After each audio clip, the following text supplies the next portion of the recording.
hopefully they're excited to play the game no matter what, especially when they walk in the stadium.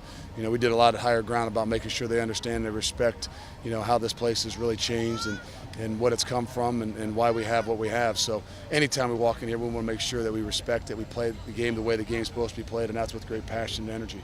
At what point do you start game planning ahead for Austin? Well, that's coming up now. So Monday, we're not going to be battling against each other nearly as much. We're going to start doing some stuff to prepare ourselves for Austin Peay and really for the first 3 weeks of the season. So it's a little bit of a unique time here. School starting, and to have these next 4 days where we got to get some routines to how we'll do a true game week, to teach them the expectations we have, but also to prepare for Austin Peay as well. The excitement, the energy you were talking about, are those guys kind of meeting your expectations of what you want them to have when they do take the field? They do. I mean, again, we have an expectation through camp, and it doesn't change. And some days they need a little bit more prodding than others, and when it's not there, we need to provide it. So this is a group effort. There's not one guy that I could say that goes out there and is the guy that provides it every single day. Some days it has to be somebody different. Some days it has to be the coach. Some days you got to do some different things to generate it. But they know that that's what it's really about. You expect Ross back sometime soon to get back there in practice? Yeah. We're kind of we're in a little bit of limbo, just not knowing exactly. Hoping maybe that next week he can feel better and at least get back in there, and then we'll try to get a good plan for how we're going to go forward probably after Monday. Ross is obviously dealing with some adversity with that injury. How do you kind of test these other guys under adversity? How do you kind of get them to respond to adverse conditions in a way that is a positive way? Well, if you'd happened to be here in January, we tried to create adverse conditions. And then all of February, all of March in the weight room, we tried to create adverse conditions. And then we put the weight room in a bubble, and it was maybe 100 degrees out there for most of the day, so we created some adverse conditions.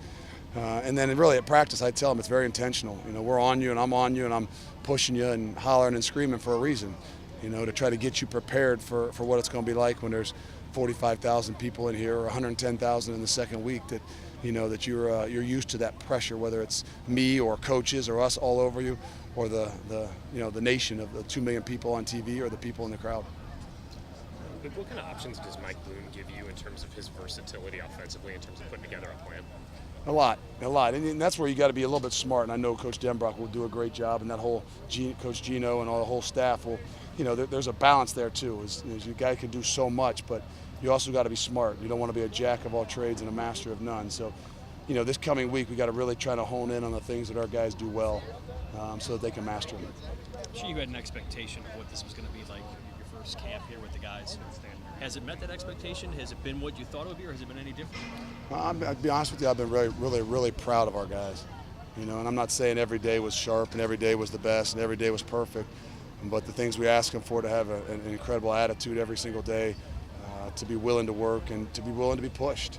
I think that's the thing. Your attitudes and body language sometimes can go up and down, but the willingness to accept it, to take the tough, hard criticism, and know that it's for a reason, to make you better. I think that's what I'm probably most excited about this entire group from the time we came in to now.